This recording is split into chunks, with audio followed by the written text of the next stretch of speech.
Good evening and welcome to our first session of a year of living generously, stewardship dialogues for the Diocese of California. I am really thrilled that you all are here. We had a lot more people register, which is always the case. They'll get the video and they might join us for future sessions. But I do hope that we become a pretty consistent cohort throughout the year so that we can share stories. When we talk about money, it's pastoral, it's deep, it's meaningful. And when we talk about our mission and ministry, it's also deeply personal to us. So we're going to be sharing some stories, and I look forward to hearing all of yours. Um, I serve as your Director of Development, Planned Giving, and Stewardship for the Diocese of California. That means I do two things. I raise money for diocesan programs, um, both now and gifts that are coming in later with plan giving. And then I consult with all of our congregations as they ask me to, and our institutions on fundraising best practices, capital campaigns, stewardship campaigns, planned giving efforts. It's a huge and wonderful job to serve the Diocese of California, and I'm real happy to be with you. I thought we would start, since this is a cohort that will be together throughout the year, I thought we would start just by introducing ourselves. I'd love to know who you are, what congregation you're from, and maybe something that you hope that you'll get out of this, or you're hoping to learn or hoping to develop over this year as we engage this topic of stewardship. Before I do that, I want to warn you all that I have a little cough and a cold, so I might go on mute very quickly every once in a while and cough into my elbow. You can't get it, so we're all safe. So with that, Nuri, I know that you have to leave soonest. So Deirdre, do you want to introduce yourself if you're still here and say hi before you have to pop off? She might already be gone. All right, well then I'm going to go to Barbara because I know you have to leave early for a minute too. So Barbara, who are you? So I'm Barbara Ruffin, Boston. I'm a member of Grace Cathedral, been there for a few decades now, and co-chairing stewardship. I expect to get a lot from this because I know stewardship is so core to all that we do. And I see Elizabeth and Gabrielle. So we have a few represented here, but I want to stay with this throughout the entire series because it's so core to our success. And I know it's important also. So I'm really looking forward. All right, thank you. It is core to who we are, and I'm glad to be with people who recognize that. Ian, I know you have to pop off a little early too, so tell us who you are. So I'm Ian Stanford, and I am the rector at St. Peter's Episcopal Church here in Redwood City, down on the peninsula. And I am the opposite size and church of the cathedral. Like, I think you couldn't get more further apart in some sense. I am that church, which is a very small number of people in a really big building, and we live and die off of our rentals, actually. But I'm hoping to kind of think about stewardship expansively. So there's one in how it's done in the community, but if there's ways to creatively think about it as kind of friends of St. Peter's, and other ways that we might creatively think about how we do ministry. And I will leave it at that. Creativity is at the heart of stewardship, I think, because when we just approach it the same way every time, we're missing some points. So it involves our whole selves, our spirits, our minds, our bodies. So we hope we get you there. Let's see. Meg, you were with us all of last year too. So do you want to introduce yourself? Yeah, hi, I'm Meg Ammer. I'm sorry, my husband's cookie timer is going off right now. I'm sorry. Excuse me, I'm from St. James in Fremont. So I'm on the far end of the map. And I intend, it's my expectation that I'm going to be voted into junior warden role this coming year. I'll know on Saturday if it's official with Jim McConnell.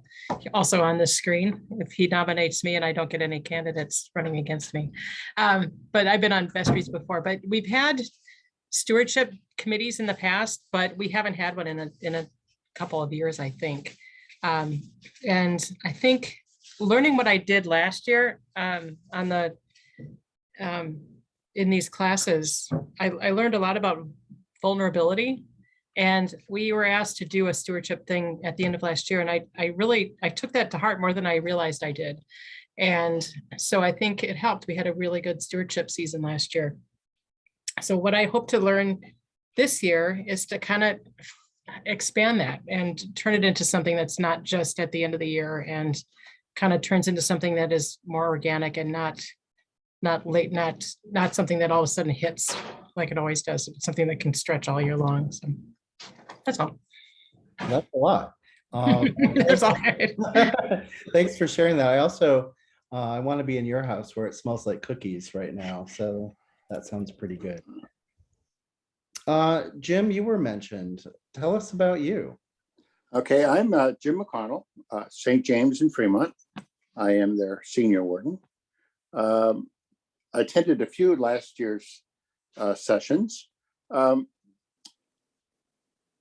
was thinking about, that we have this, annual, as you said, the same old thing every year, right? We get together and we try to, bolster what we do, but in the process, we lose spontaneity, we lose imaginative thinking, if you will. And one of the things, as Meg was saying, is to think of the ministries that we do day after day as a description, if you will, of our stewardship, and how important it is on a day-to-day basis of what we provide to our community and what we provide to our church. And if we can do that to our community and say, this is what we've been doing, this is how we're living on a real-time basis. By the time we say, and would you like to give part of you to us, it's a no-brainer. So hopefully, I hope to get all of these, but I'm glad that you're also recording so I can always go back and watch. Absolutely. Jim, thank you for that. That understanding of our stewardship as our whole selves. It's how we raise our families and work our jobs and participate in the civic life of our community. And we are whole beings all the time, right? So we don't separate out what we give to the church is our whole wisdom and our wealth and our ideas. And this is really a part of who we are. So thank you for bringing that holistic sense. And we will definitely be covering that this year in our session. So thanks, Jim. Mm-hmm. Wonderful, wonderful. Gregory, I don't think I know you yet. So come on into the room. Greg Miller, St. James Vestry. I was on just about first year vestry last year, of this term anyway. And so this is I didn't get a chance to see any of the ones last year, so this is good. This will be new for me coming in there. Great. Well, welcome. St. James and the Cathedral both representing tonight. So woo woo. Thank you so much. Bill, would you like to come on in and introduce yourself? Sure. They may hear a lot of clatter because I live in a multi-generational situation and my 3-year-old is not very far away talking. She loves her papa. What can I say? To introduce myself, I'm the assisting priest down at St. James. And I'm in just about as much as a white male in my situation can be. I'm an outlier, as I realize when I'm hearing people, because I just passed 32 years as an ordained priest, but that was my third career. So I'm actually, as you know, when you retire, I am forever and ever canonically resident in the Diocese of Michigan. So I'm here on a license from year to year. I am helping out as much as I can at St. James. And when it comes to stewardship, that really hasn't been my focus. But I am an old dog who might learn some new tricks by joining you. I'm open to that. You'll just have to direct me where to go. We'll learn from each other, Bill. Hope so. That's the idea.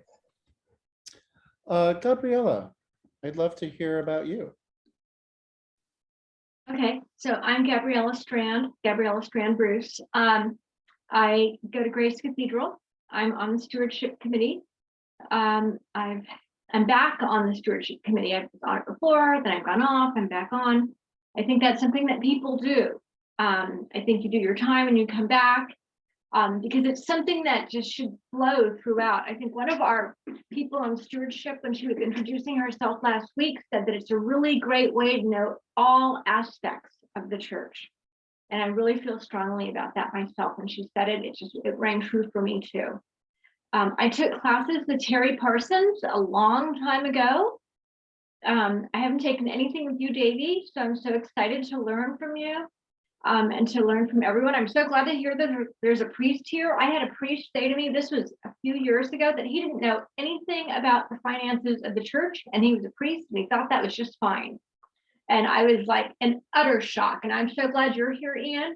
I haven't seen you since you left Grace Cathedral, so I'm so glad you're here.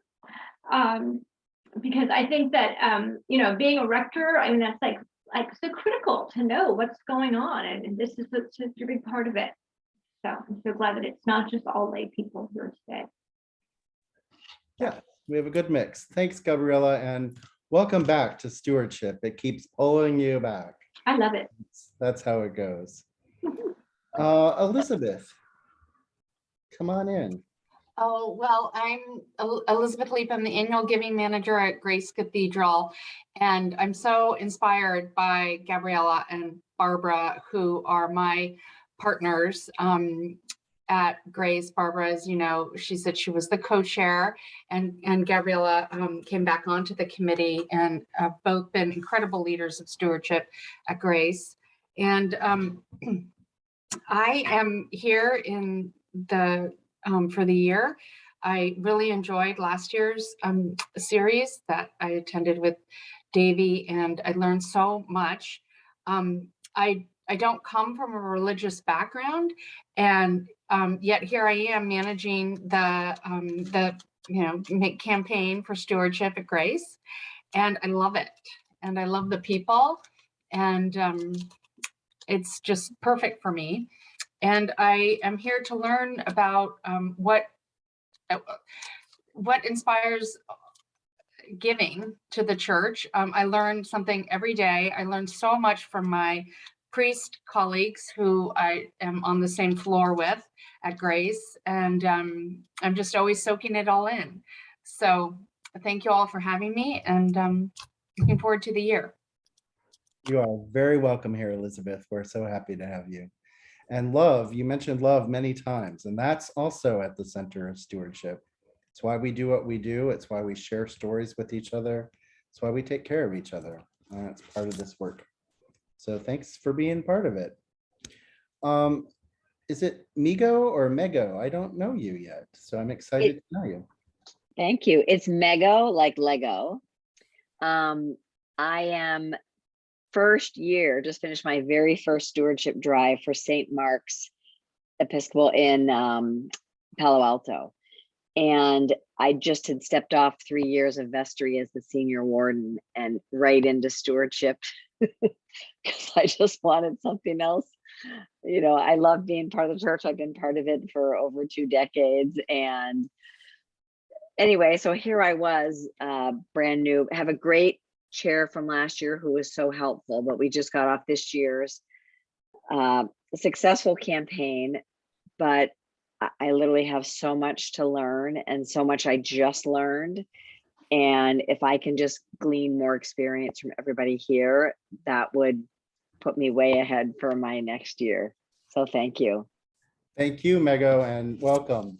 Thank So we you. go from senior warden to stewardship chair. My goodness. They don't give you a break, do they?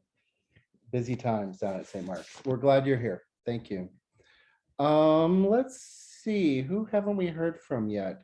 Doug. Welcome. Good to see you. Oh, thank you. I've been hiding here behind my dinner. Can you see me? I'm on a video. Okay, good. I'm Doug Jensen from St. Paul's in Oakland, and was on stewardship committee there last year. And in my checkered past with different churches around the country, I've served on stewardship and vestry and have really enjoyed that experience, and will be on the stewardship committee again this year.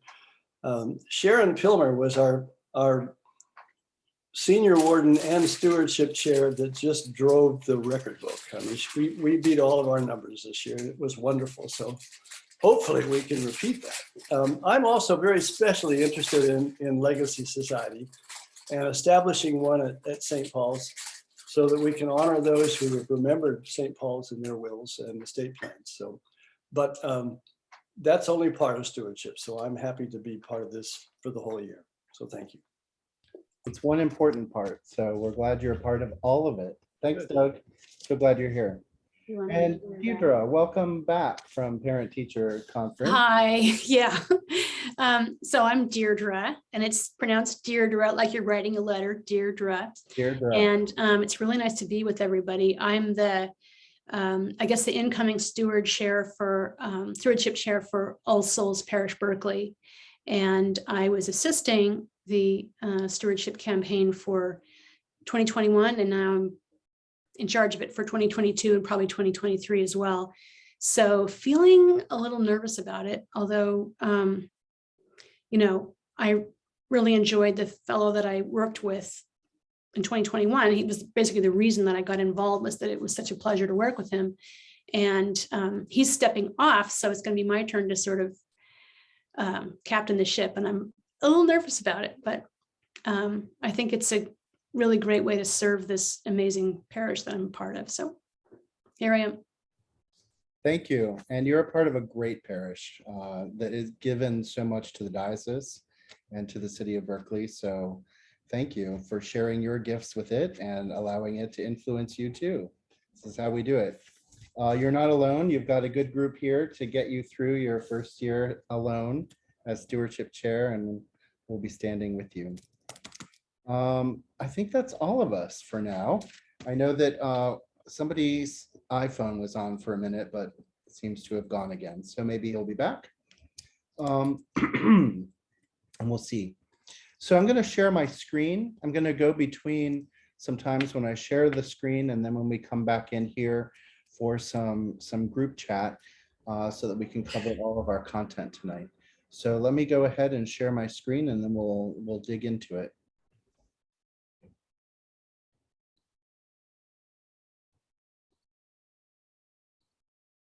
All right, we are in the right place. So what is this year about? I took notes as you were talking and was glad to see that at some point this year, we're going to cover everything that you all mentioned. But I want to give you a little bit of an overview on what this is about. So first of all, this is mutual ministry, right? We can't do stewardship alone. It's about relation. It's about at the very core of it. It's about sharing our gifts with each other and with our community. It's not just about fundraising.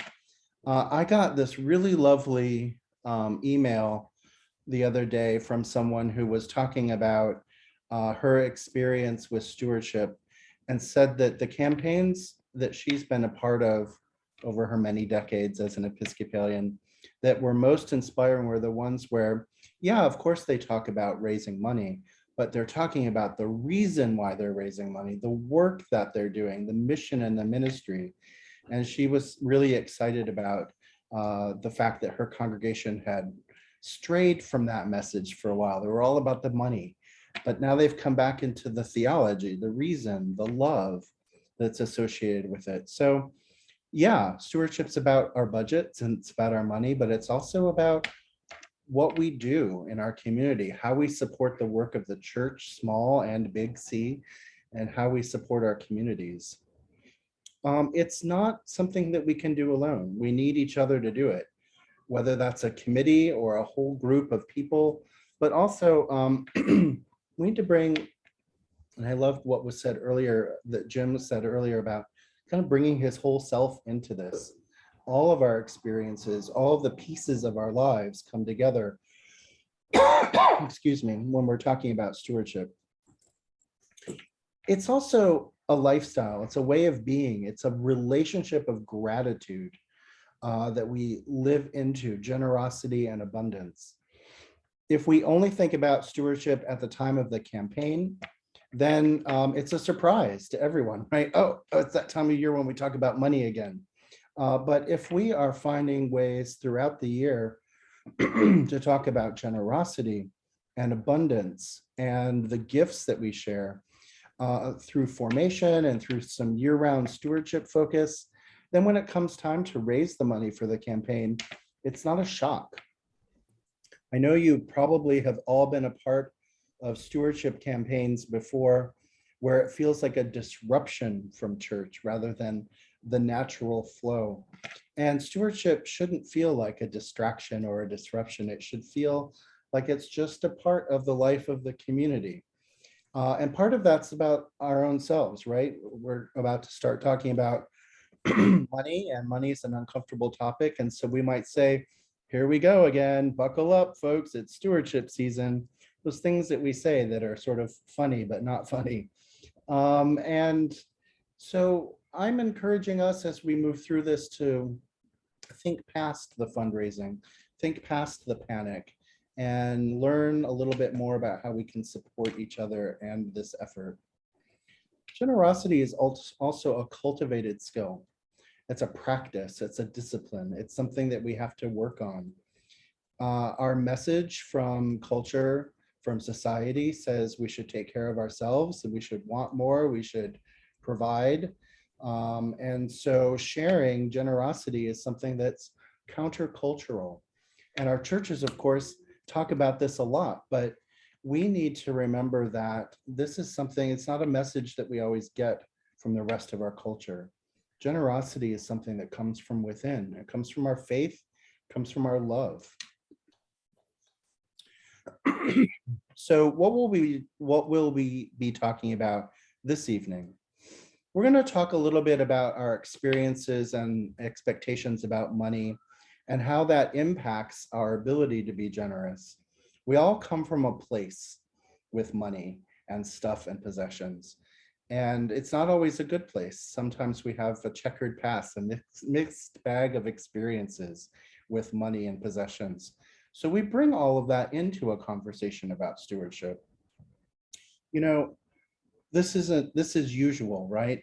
Jesus spent a lot of time talking about money with us because it's so important, because it comes up over and over again, because it can enable us in beautiful generosity, and it also can block us in some selfish or bad behaviors. Jesus spent 40% of his ministry. 16 of the 40 parables are about money and possessions and stuff. That's a lot of time that Jesus devoted to talking about this topic. So it's no wonder that sometimes it comes up and it's confusing and it has a lot to say to us. We're going to learn some skills about talking about our own contributions. That is to say, not just our financial gifts, but the way we share all of our wisdom and all of our treasure and all of our talent and time with our church, so that we want to be able to talk about that and share stories with that without feeling like we're boasting or shamed or forced into it. These should be natural expressions of the love that we have for our neighbor when we talk about the things that we do for others at church or our own joy in ministry that we experience. So let's be helpful to each other and encourage us to share those stories. Every conversation about money in church is pastoral at its heart. It's because it brings up all of those things that we talked about: our shame, our success, our fears, our failures, our successes, our joys, our hopes for the future. All those things are wrapped up into our stuff when we talk about money. And when we talk about it with our church friends, when we talk about it in the context of raising money for our congregations, we have to remember to take a pastoral sensitivity to that and really listen to what people are saying and the stories that they're sharing. And part of doing that is sharing our own stories about it so that people feel comfortable with that. So inviting others, learning and inviting, a lot of listening.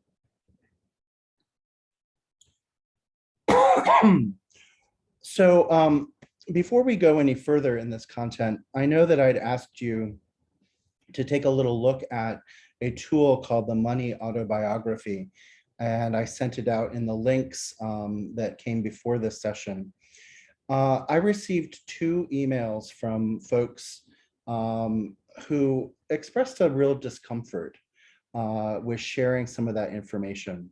And even though we were just dealing about that one question that talks about sort of our relationship with money over time, they felt like maybe it was a little too vulnerable to share that information in the first evening of a session of folks that they didn't necessarily know. And I respect that. I honor that. And it leads right into this conversation about money is a hard topic, and money and faith combined are also a hard topic. So after thinking about it for a while, I've changed up this evening's session a little bit. We're not going to be doing that exercise tonight. We'll maybe bring it back. We're going to be here together for a year. And so maybe by the end of the year, we'll be a little bit more comfortable sharing that kind of stuff. We're going to talk a little bit tonight more intently on storytelling. And we're going to develop and share some of our own stories about the ministries that excite us about our church. So we're going to move into that direction. I just wanted to let you know that this is a live course. We can change and adapt. Yeah, sure, I've written out some slide decks and some outlines about how I hope these sessions will go. But I also took notes on what you said tonight. And as things come up throughout the year and we work together, we can change these sessions and we can bring things into them that you want to learn and you want to do. So just saying, we're not going to do that one exercise this evening. We're going to do something else instead. We're going to spend a little bit more time talking about storytelling. When we share what inspires us, we inspire others to share. It's this relational thing. When people hear that we're excited about a particular ministry or an aspect of our church or an aspect of our lives, something that we bring to church or bring with us, then they want to share what's infectious and exciting to them. Maybe infectious is the wrong word to use these days. What's exciting to them and what gets them inspired. When we talk about our own motivations for generosity, we help others learn to be generous. Sometimes this is by inspiring others. Oh, you do that? Oh, that's a way I could give. Oh, I hadn't thought about giving that to the church, or I hadn't thought about giving or understanding my generosity in this way. So when we unlock those stories for each other, we inspire each other to be more generous, to learn more about generosity. And I think the most important thing about stewardship and about storytelling is that it's invitational. Whenever I ask someone to give money to any cause, and I've been a professional development person for my 3 decades of career so far, and I've raised a lot of money for a lot of organizations. One of the things I do first when I join an organization is I begin to give money, my own money, to support its mission, because that is the authenticity I need to be able to ask others to do the same. And when I've made my gift to an organization, or to church, I can then say, will you join me in making a gift? I'm doing something, I'm asking them to do something I've also been willing to do.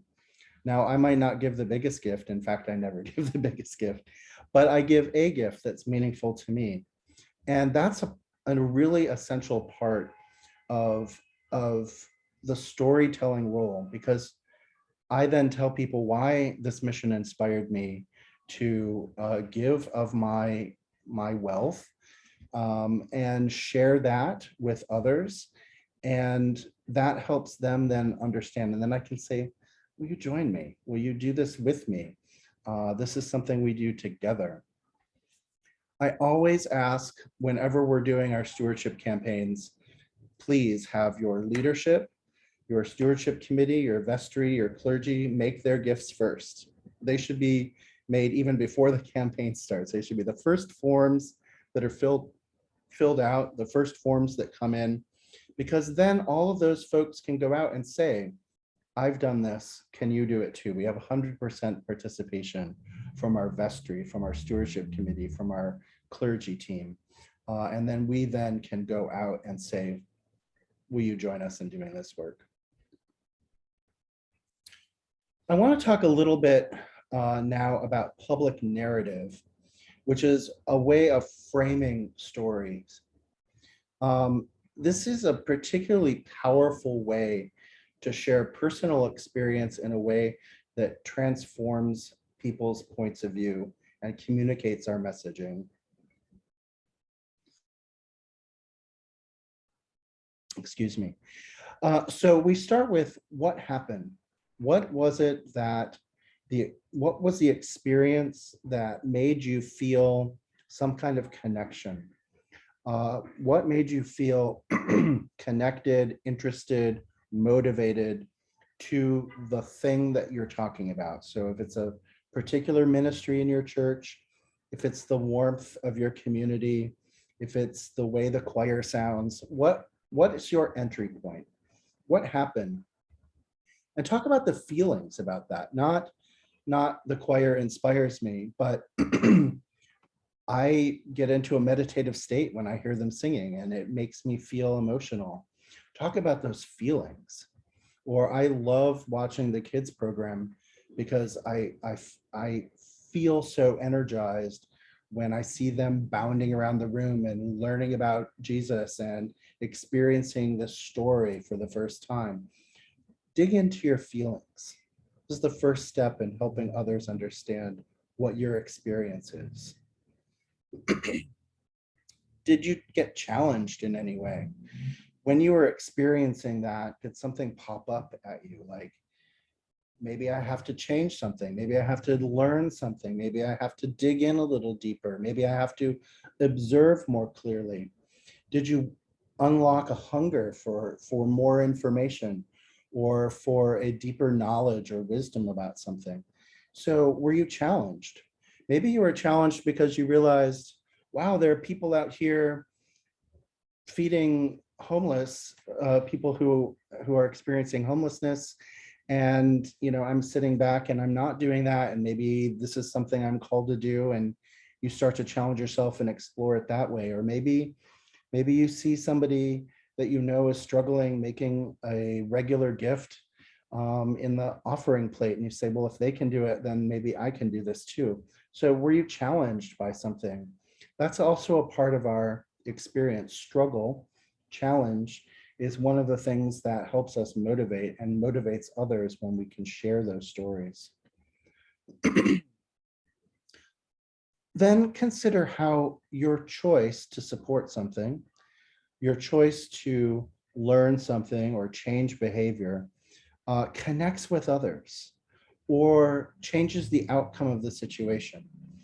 I made a gift to this ministry and it was transformative both to me because of these things and to the ministry because it enabled it to buy the things it needed or pay for the staff person that was required or get training for the volunteers or whatever, right? So pick your thing and talk about how you personally felt an impact in your giving to that. And this is really important because public narrative is about self-transformation so that you can transform others and help people understand that story. So you're internalizing it so that you can share it back out into the world. So be bold and talk about impact and transformation and use those words, those metaphors, those ideas, those feelings that come up. And then public narrative always ends with invitation. I've done this. What is it that you are seeking to connect to? What is it that you're searching for? How can I help you find it or link you up with resources? Or maybe just hear your story. The invitation at the end of every solicitation or conversation or speaking engagement about our role in stewardship or about our work in ministry, it models what Jesus himself said and asked, which is, will you follow me? Jesus never said, will you worship me? Jesus never said, will you build these great houses of worship and do all of these crazy things for me? No, Jesus said, will you follow me? That was the crazy thing, because I'm going to some crazy places. Follow me. And that's the message. And that's the invitation that we then model back to others. Will you follow me? Will you join me? How can I support you in that? What do you need to learn? So as we tell our stories, as we learn a little bit about our own narrative, if you can learn this tool of framing in the public narrative, it helps you get to that place where you can then take your transformational experience and transform others. Before we watch a little video on the role of storytelling, I'm going to pull us back into our big group and wonder if you have any questions about public narrative or experiences with storytelling in your ministry that you want to share before we hear from some others who are encouraging us to do that.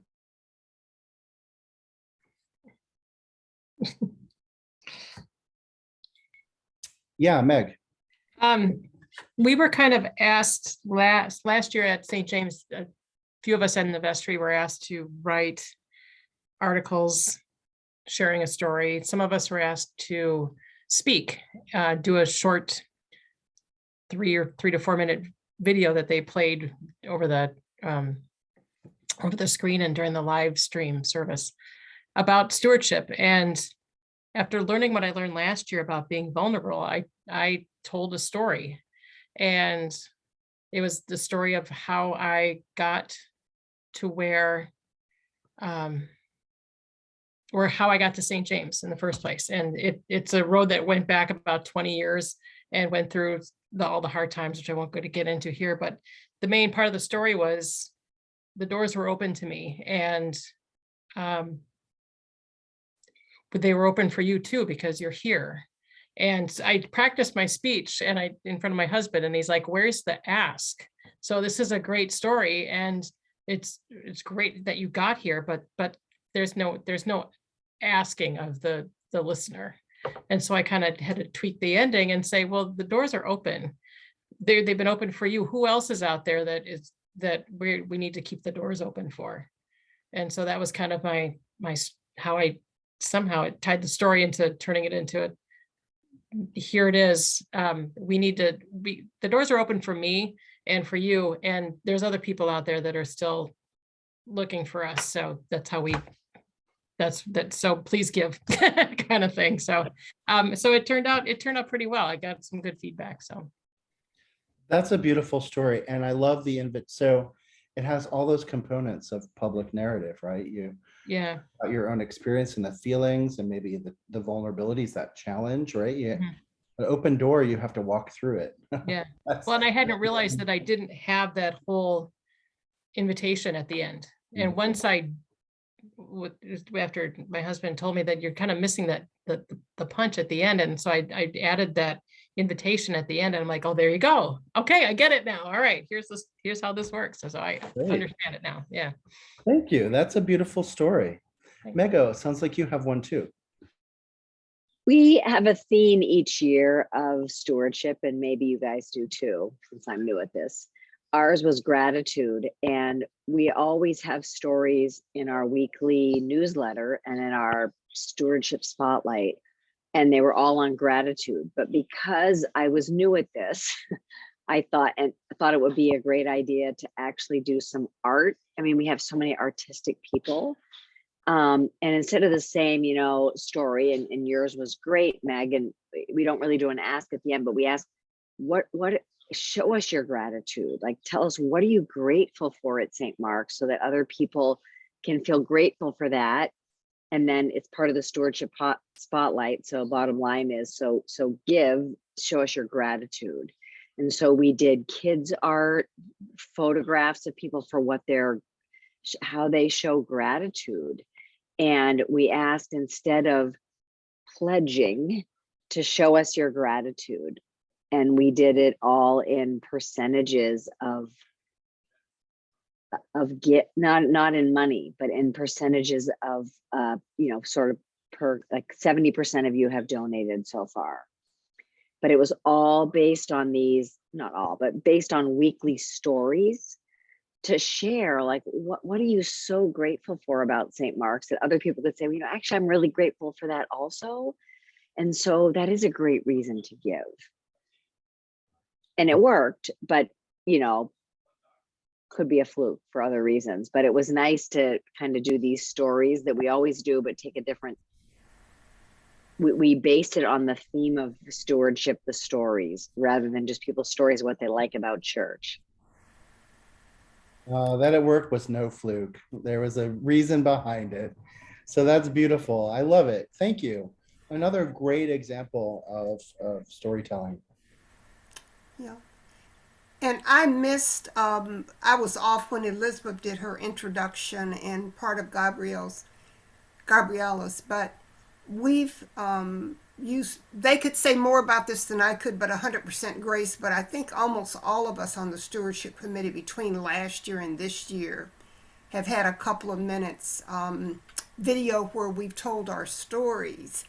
And the amazing part for me is they're all so different. Although when we get to the ask, we sort of end up the same place, but it's been a tremendous learning experience. I don't know whether either of you want to add anything to that, but I think it's really powerful.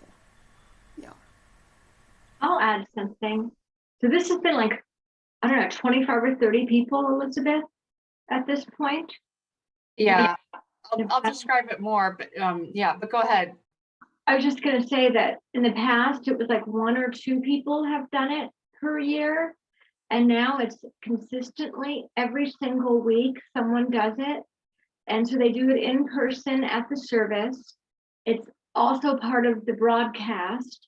And then Elizabeth clips it. So it goes out in the weekly blast. And she makes it part of the newsletter. And you do 2 or 3 other things with it too. I think it shows up on Facebook. I should do that. Yeah. So I've seen it there. So you may not do it all the time, but you do it sometimes. Yeah. And so now it's become like part of our regular thing. I don't know if it's going to go on for the whole year, but I think it should. I love this idea of Negos, of making it like art too. How cool is that? But and the different perspectives, as Barbara said, each person, because we're all so different. I thought they were all going to be repetitive, and they're not at all. Isn't that beautiful though, when you think like, how we all share the same experience at my church, right? No, we all have our own way in, our own experience, and the things that motivate us. I love hearing those stories week after week during a campaign as people talk about what's on their heart, the reason that the door was open to them and that they want the door to be open to others, whatever that is. It's a couple of people have told me that it's the highlight of the service. Love it. Well, Malcolm says it's the highlight. He's like, this is my favorite part now. Our dean, Malcolm Young. I'm like, okay. Plug for stewardship. Yeah. We made I've been at Grace 2.5 years, and we made a really big deal out of it this year. And we did do, a handful last year, but we started doing them every week. And I think part of it was there was a lot of innovation during COVID. And so that helped. And there's a lot of support from the Stewardship Committee. They were the first ones to do it.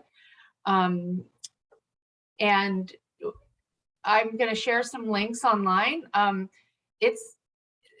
We haven't done them. We stopped at like December 15th, and we haven't done them yet in January. So we're going to keep going. I'm kind of worried about running out of people. And, I want to have enough people for September, so that they can go September through December again during stewardship season. But everything's online, and you can read them all. They're all in blogs. They're all, and I'll give you the links. They're all on our YouTube channel. They're all, so we publish a shortened version in what we call the wrap up, which goes around the leaflet. Now we're switching because we have another fundraiser, and now we're doing just the quotes, just like a one-liner or two-liner. And the quotes also go in we have a once a week congregation update written by one of the priests. And it goes as, like a little colorful block down at the bottom. So if anybody wants or needs to talk about ideas for telling the stories, I'm happy to share that. And you can also just look at our site and get ideas. And I'll share the links. Thank you so much. I will tell you though, that we have a marketing department that helps me with some of the logistics. And I mean, it's, and the technical department and stuff. So. Yeah, I don't think any of the other congregations have marketing departments, but as a marketing helper, one person. But what I love is that you're finding ways throughout the year to keep these stories alive. Yes. We experience during our campaign season usually these great storytelling moments, and then they kind of get put back in a box, right? And we don't hear about them again until next year.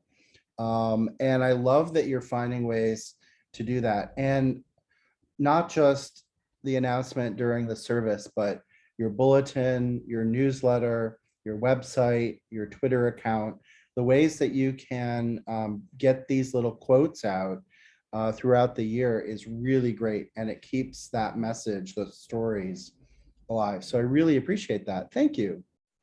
Thank you. Thank you. Yeah, Jim, do you have something to add? To that, the thing about social media, we have miraculously come upon a young man in our congregation who is very talented, theologically curious, and that's he's a college student, and that's his bent at San Jose State. And he has been really innovative in doing our Facebook accounts and the stuff that goes out on social media. And he's the one who designs our weekly.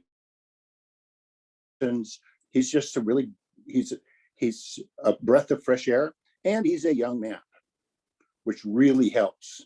He has new ideas, he has new thoughts. Sometimes it's hard to keep him down, but you gotta love youth, right? Oh yeah, they have energy. We really enjoy having John there, and he's really helped a lot. I think especially our Facebook stuff is really good. Good. I always think we should put Gen Z folks in charge of our social media. They get it, they know it, it's native, and they will get the message out there. They can make it out of anything.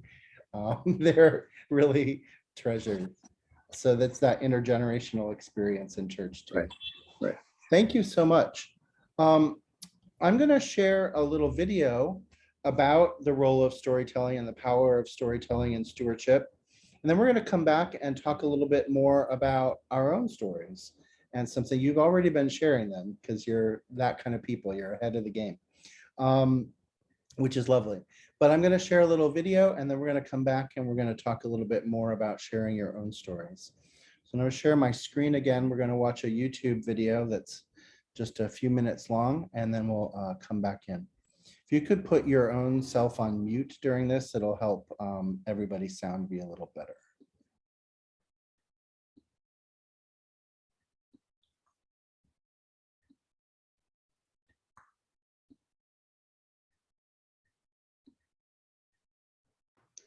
Hi, I'm Mary McGregor, and I am a member of the Episcopal Network for Stewardship Board. And welcome to a conversation about the impact and the importance of storytelling with stewardship. So I want Dina, my partner in this dialogue, to introduce herself. So Dina, please introduce yourself. Sure, Mary. Thank you so much. I am Dina Van Claveren, rector of St. Andrew's Episcopal Church in Glenwood, Maryland, and I've been using the TENS materials for several years in this congregation to good effect for ministry. So I'm glad to talk with you, Mary.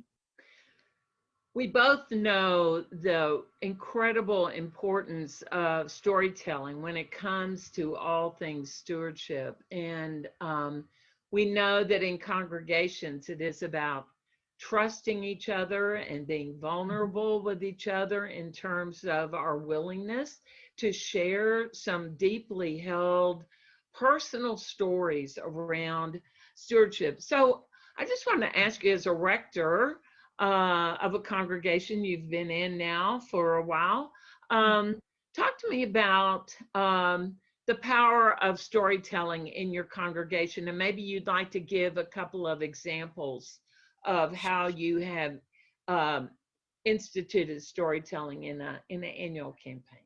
Absolutely. Some of the best stories that I can share with the congregation are stories that a few members know about because they were on a ministry experience or they were participating in something. And it's really fun to bring some of those stories back to the whole congregation. So one example is, we steward our time, of course, as well as our financial resources.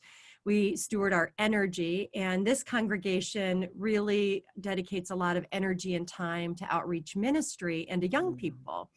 And so we bring back stories from those experiences. Sometimes I tell them, sometimes other people tell them at coffee hour or in adult formation or youth group. And one of my favorite stories was when we were laying a new floor in a kitchen in Kentucky on a ministry trip. And the young girl was a year older than my daughter, so she must have been about 11 at the time in the house. She was living with grandma. Her mom and dad were not in the picture anymore. And so we were helping this grandmother who was now taking care of some grandchildren have a nicer space and a better space to house those grandchildren. And we were putting in a kitchen floor and doing some plumbing because they'd had some water damage. And the last day of putting in that floor, when we got there on Friday, this young girl was so excited. She told us that she had a surprise for us for lunch.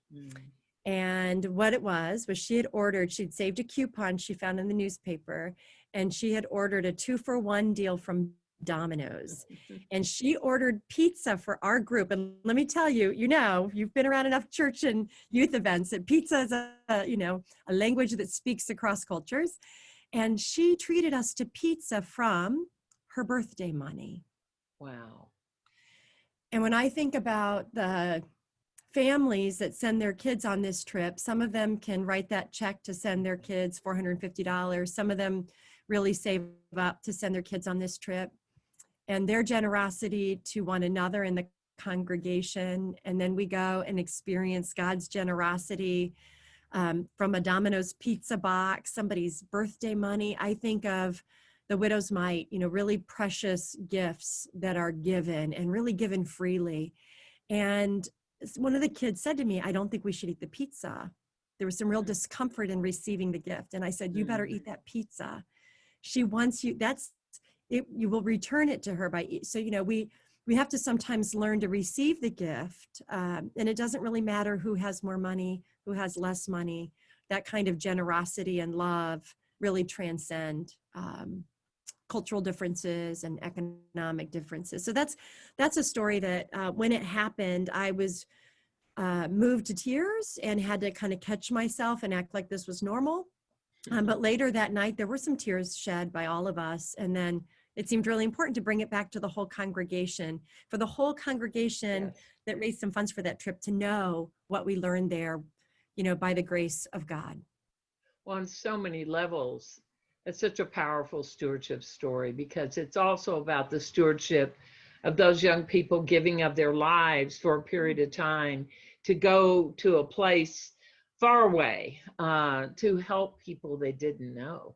And sharing that love and how it's really reciprocated is so critical to formation in our understanding of God's generosity, and how we can be generous with each other and give of ourselves and yet receive so much more than what we've actually given. Thanks, Dina. That's a really great story. Do you have a question for me? I do. I know, Mary, that you really love your congregation.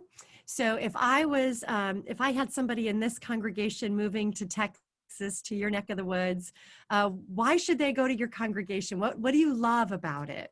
What makes it special? That's a good question. Well, I'm a lay leader, and I'm retired from working on a bishop's staff. And so I do limited things in my own congregation. I don't want to presume that I know more than they do, of course. And but I've been a member there for 30 years, and I love it deeply. And I love it deeply because they are so spiritually mature. And it's not that you can ever reach a level where you stopped growing, but this is a congregation that will drop everything to help someone in need. During the pandemic, I know my own small group, and we have a lot of small groups because it really fosters that strong relationship building and caring for each other. And my own small group said we must do some major food drives. And so we did one for our local food bank, and we ended up with a huge turnout. And we encouraged our community around the church to contribute. And then we just did one for Hurricane Laura because they're our neighbor. Lake Charles is 100 miles away. And we identify with hurricanes because we're right on the Gulf Coast of Galveston Bay. And the turnout was spectacular. And that was just last Sunday. And so that was just one person saying from a small group, we need to be doing something to help someone during this COVID, because we've been so blessed. And just the response has been incredible. So their willingness to give, they're very generous in their giving, and we are not a congregation of wealthy people, but this is a congregation that I've grown to understand that they really understand what stewardship is about and giving back to God out of all that has been entrusted to us. We recently paid off our debt at our church in a year. We were down to about $90,000 in debt from a very large amount of money. And in the course of 6 months, with a push and an emphasis, we were able to pay that off. And it was not just to get paid off, but it was so that we could do so much more. So I love the spirit in my own church. It's really, it cares deeply, it loves God, and it walks the talk. And we've been involved in foreign mission for a long time. And, I could talk a lot about how they give back. So I feel that's one reason why that congregation is near and dear to my heart. Very much Love so. it. Love it. I love that when you say spiritually mature, you can mean a lot of things by that. But what I'm hearing, Mary, is you mean walk the talk, this embodied love that comes through people. So I can almost feel it as you talk. That's really awesome. Totally. Yeah. So as a rector of a church, what have you found to be um, some of the most impactful things you can do around, let's say, an annual campaign in storytelling? Can you give Sure. an example? I know you gave that wonderful example of the kids and their experience, but perhaps something that you've led your congregation to do during an annual campaign. Sure. We've taken turns telling our own journeys around giving and money and what it means to give from a grateful heart. And so one year we just talked about, what does it mean to give from a grateful heart? What does it mean to enjoy the giving experience? And so people shared stories of when they've given and contributed to something, and mostly it was church, but I think there were a couple of other things thrown in. And it was really wonderful. Folks told stories that really made me stop and think, that, gosh, other than NPR and the Episcopal Church, I give to organizations that I get something from, but NPR and church, you're giving to organizations that are going to go way beyond meeting your needs. It's a very different kind of thing. So there have been some wonderful perspectives from people with all different experiences in life and career paths. And so getting folks to share that during worship is great. Now that things are so recorded and we can record things, we also have done a little bit around that, but not as much as I'd like. I'd like to do a little more with video storytelling, like we're doing right now, quite frankly, especially during this COVID time. We've also had people write and put things in newsletters because we know that people learn in different ways, and some can hear their story that way. Some can get up and talk about something, but others would prefer to write. We did do an event early on, maybe in the first couple of years that I got here, about our spiritual perspectives on money and theology around money with Bruce Rockwell, who was a banker and then worked for one of the Episcopal dioceses in Massachusetts. And Bruce got us all talking together, and I was really shaped by those conversations. In fact, I was really shaped to start saving. And thinking we really need, my husband and I were both shaped by different stories about people that had crises in their life and needed that savings account. So it does sound like that you've done a variety of things and that you change things up in terms of the annual to keep things fresh and creative. We never do the same thing 2 years in a row, so people know it's not the same year. And there's just enough stories to go around, so we want to tell a lot of them. Okay. Well, I really enjoyed this very much, Mary. And so I want to thank everyone else who might be a part of this conversation, who's thinking of their own stories in their own heads right now as we share ours. I want to thank you for being with us in whatever way you're with us, and appreciate all that you're doing to share the stories of generosity that are shaping God's people. We invite you to go to tens.org, TENS.org, for more information on stewardship, especially faith-filled generosity. Thank you so much. Thank you, everyone.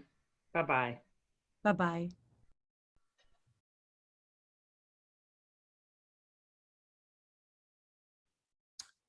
Thanks, friends, for watching that TENS topic. You can find more TENS topic at tens.org on all things stewardship. And it's a great resource. The Diocese of California is a member of TENS, and therefore all of its resources are our resources. So check them out. They've got lots of good stuff.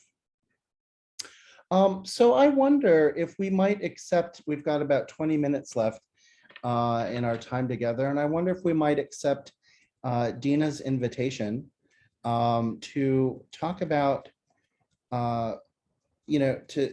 she asked Mary a question in that video.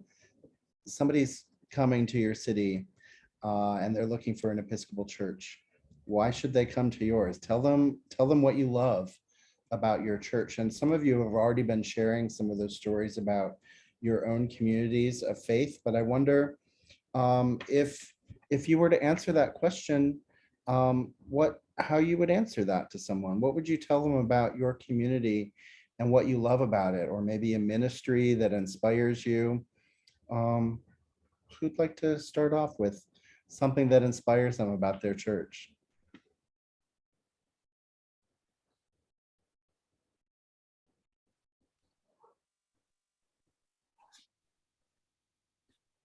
I'll start calling on people. Okay, Megos got her hand up. I'll do it in between making dinner for my family. Sorry. I think it's literally the sense of community at our church, that it is I think, let me see who next to me, Jim's 3-year-old, up to, we have a 101-year-old woman. Just a sense of community and a sense of across generations, and whatever committee you happen to engage yourself in, or just coming into a Sunday service, which we're no longer doing right now, but you feel, to me, you feel that sense of community. Now, I always go back to, you also have to participate in that sense of community to feel the sense of community. It's just like, do you volunteer in your kid's kindergarten class or not? Well, yes, you do, because that's how you get involved. But I think it's just that overwhelming, lovely sense of community. I think we missed a little bit with virtual. We could feel slightly, we did parking lot things, etc. But I would say it's the overall sense of community is so valuable for so many of us. Thanks, Mego. Deirdre, I saw that you had your hand up. You were about to go. I think one story worth telling at our parish is this interesting ministry that we have started in the past 9 months, where we've started doing services on Sunday evenings, specifically for people who've been away from church for a long time, who don't adhere to any particular tradition.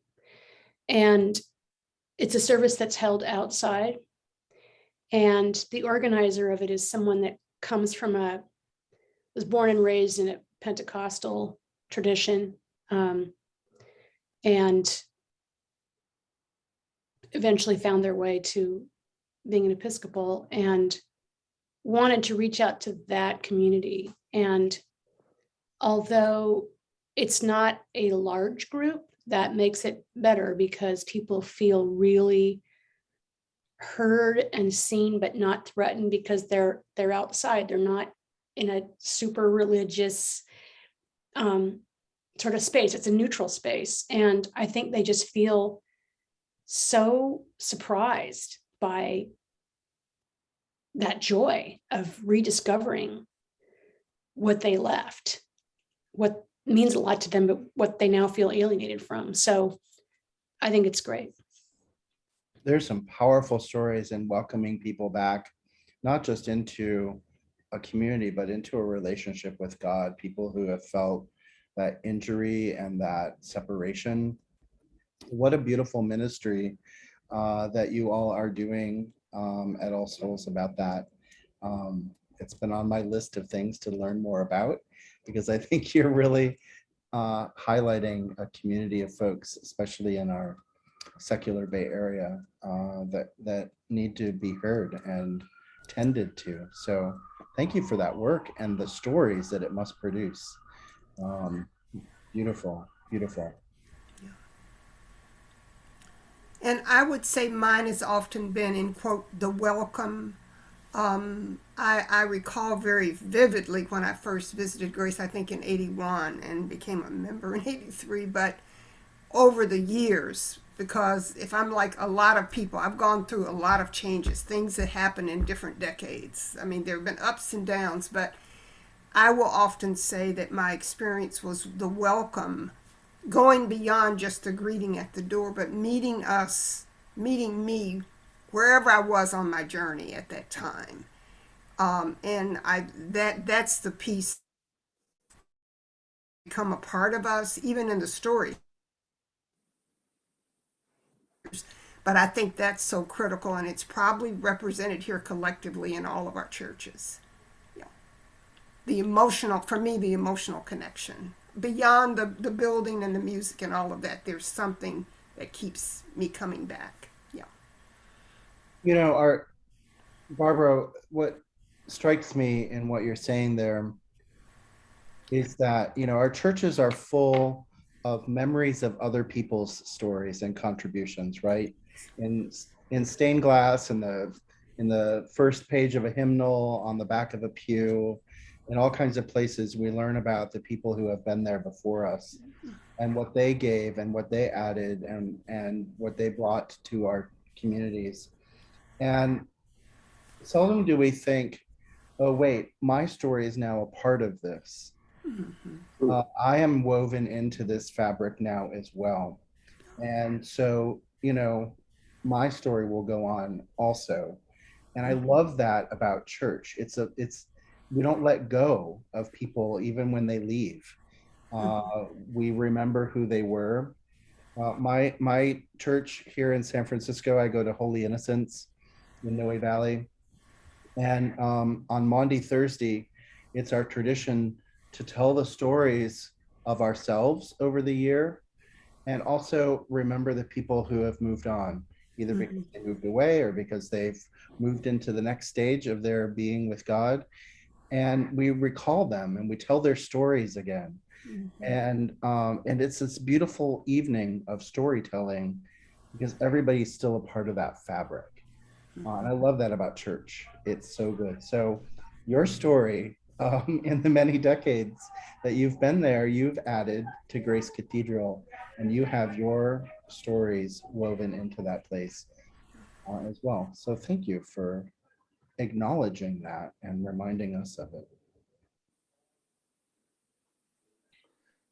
What are some of the things you love about your church? What would you tell someone who was coming to the Bay Area about why they should drive to your place on a Sunday?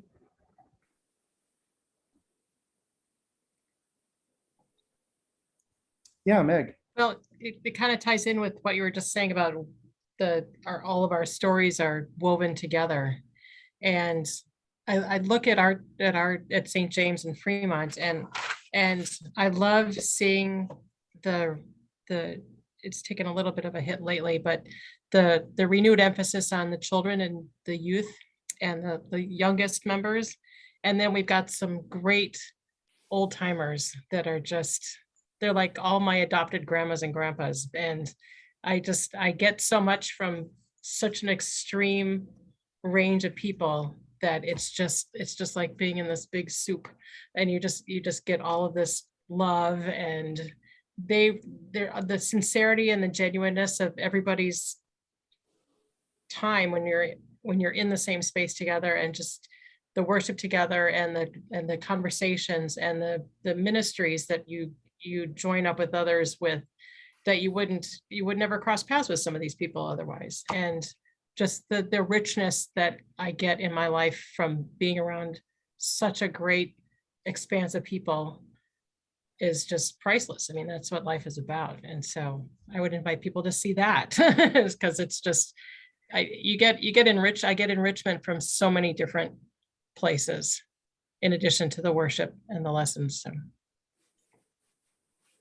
Thank you. That is so beautiful to acknowledge that and remember that. Yeah, Gabriella. And for me too, it's the same thing. I think I tell people they always come for the music, they come for the liturgy, they come for all of that, but that's not why people stay. I mean, for me, this is unlikely as it may seem, this is where I've made my best friends. And the people that you're going to meet, we have such a diverse group of people. You talk to some old lady, right? And, and you'll think, oh gosh, this is just, some person here, everybody looks the same, you're going to think that there's no diversity in our crowd. And then you'll talk to her and, she did acid with Timothy Leary, and Barbara knows exactly who I'm talking about. And, and Meg is laughing and everybody's laughing because, you can't judge a book by its cover, and you can't judge a person by the fact that they're wearing a pink suit to church. And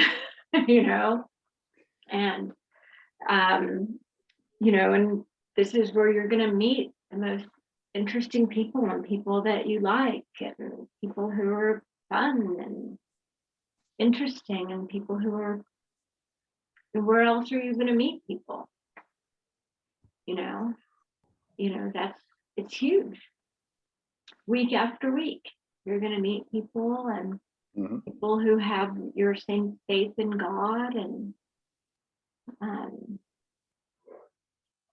yeah, and get involved. I mean, I don't know who said you have to get involved in your children's kindergarten class, but and you don't have to get that involved even. Involvement will somehow find you. That's so true. The church is like that. And I love how you talk about that experience of connecting with people, sharing the values first. I mean, you establish that you share some values, but then you realize there's so much more going on, so much more depth to your relationship. You're not just Sunday morning friends. You end up being Monday evening friends and Saturday afternoon friends as well, and call up on the phone friends. And I love this. My friends are church friends too, right? Yeah. I came here from another place. I knew one person when I moved to San Francisco, and now I have lots of friends, and they just all happen to be together.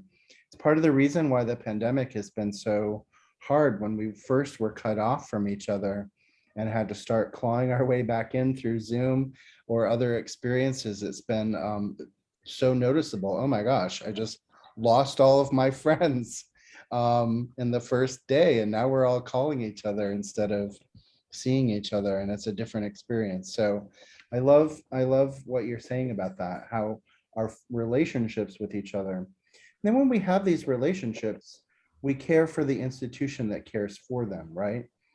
Part of the reason I give to my own church is because it supports the lives of these people that I love. And it gives, we all lean on church for different reasons at different points in our lives. And I want the church to be there for the people that I love. And so it's one of the reasons I make my gift every year, so that other people will have it as I've needed it over time. And that's a part of who we are, and one of the inspirations for why we support our church. I'm glad you found love and life there. Anybody else have a story they'd like to share? I have a little bit, kind of building on what you were talking about, COVID. In March 2020, basically the curtain came down and we couldn't do anything. And the church had to turn quickly. And through the grace of God and some very, very talented people, we have done that. We were able to quickly turn to virtual services. But more importantly, our music director did watch parties. And so we'd have 20, 30 people all on Zoom getting together just before service, kind of chat around, and then she'd go to the live broadcast and we'd watch the broadcast muted. And then we'd come back and we'd share our stories. And what's fun about that, what was really neat about it, is because there were people that I hadn't really talked to. You get the coffee hour and you have 4 or 5 people you talk to regularly, coffee hour. In this case, there were dozens of people that we got to talk to regularly at coffee hour and see how their week has been going. What's been the challenges of their lives. And it brought them into us. And I was taken into them at the same time. And it was really powerful. And the fact that we're still doing that, even though we're meeting in person. We have people watching our services on Sunday mornings in Missouri, in South Africa, in just places that have found us on the website and enjoy our services, which is like, it's just really cool. Yeah, I love that. Barbara, you serve on the Commission on Ministry with me. And this year, the Diocese of California Commission on Ministry has a person who lives in Minnesota Yes. serving on it, because through virtual worship, he's become a member at Christ Church Portola Valley and was then elected to the Diocese of California Commission on Ministry. And he joined us. He actually came to the retreat in person, flew out for it, but he's on the meetings like we all are from Yes. our living room. He's just a few thousand more miles away than we are. And he's now a member of this diocese and of a church in this diocese, and he's pledging and he's giving his life. Zoom and the pandemic have opened some doors that we never thought could be opened. And brought some unexpected blessings. Right. There's been heartache, but there's been plenty of blessing too. To Gabriella's point, it has welcomed people that we never knew could be welcomed. We opened this big virtual door, Meg, and they showed up and they stay. And we continue to invite people who are seeing us virtually to come in the front door. We'd like to see you in 3 dimensions. Absolutely. Well, I love it. Thank you for sharing these stories. Every one of them has these common threads of the people that you love, the ministry you love, the place that you love, reasons why you personally are supporting your congregation. And so you notice that the question was about, why would you invite someone to come and join you? It wasn't, why would you ask them to come and give money? But that's what we get to. Our membership, our participation, our support becomes, as Jim started us off thinking, our whole bodies, our whole selves. We participate in our churches. I'm going to share my screen just for a couple more slides, and then I'm going to finish us out with the time that we have left.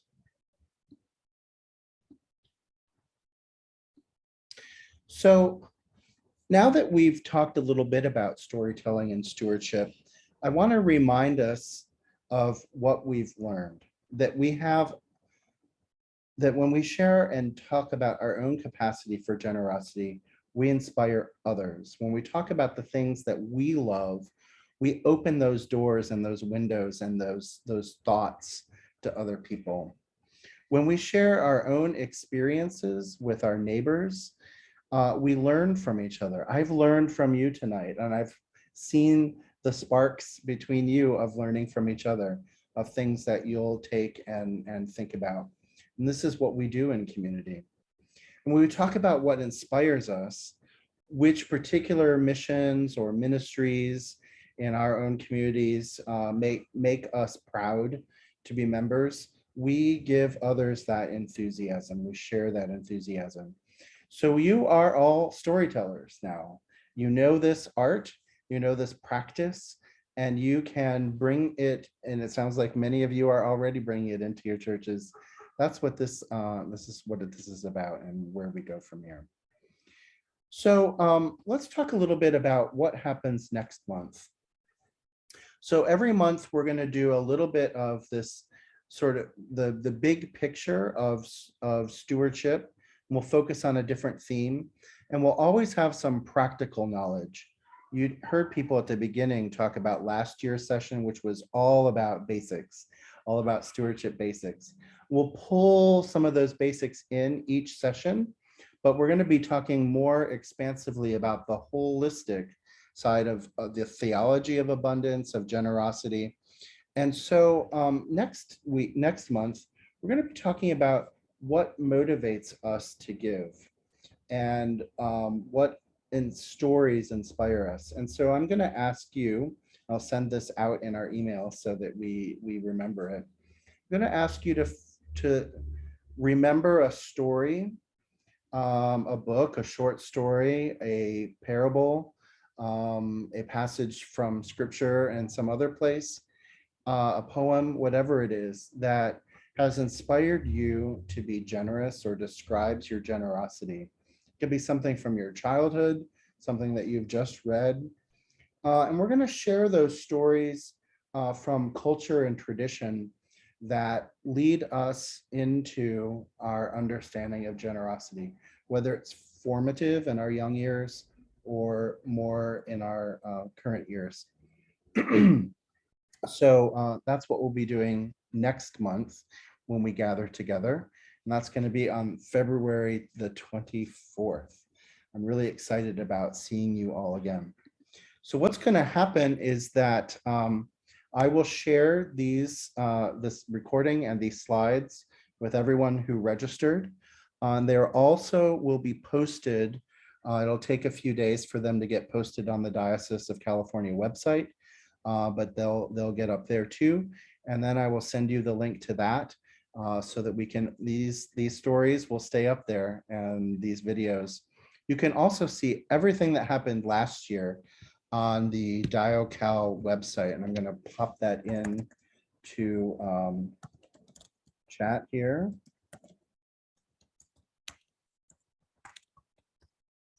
Our stewardship page on the Diocese of California website has all kinds of links. We did a lot of webinars last year and some the year before. It also has great links for other resources in stewardship that you might need. So check out that page. And if you want to add resources to it, or if you say we should link to this article or that, just tell me and we'll get it up there. It's been a real delight to start this year off with you. And I'm really grateful for the time that you've taken and the time that we will spend together this year. So this was another gift of Zoom. It was good to meet everybody. I think this would have been really hard to meet at one place in the Bay Area. So yeah, definitely we wouldn't have been able to do that, especially not with traffic at night. So I'm glad we can forsake bridge and tunnels, and glad to be with you all. Thank you so much for your time and for all that you do for the church. This is hard work, and I want to let you know that you are appreciated and loved and supported. See you next month. Thank you, Davey. Thank you, everybody. Good night, friends. Thank you, Barbara and Gabriella. Good night, all.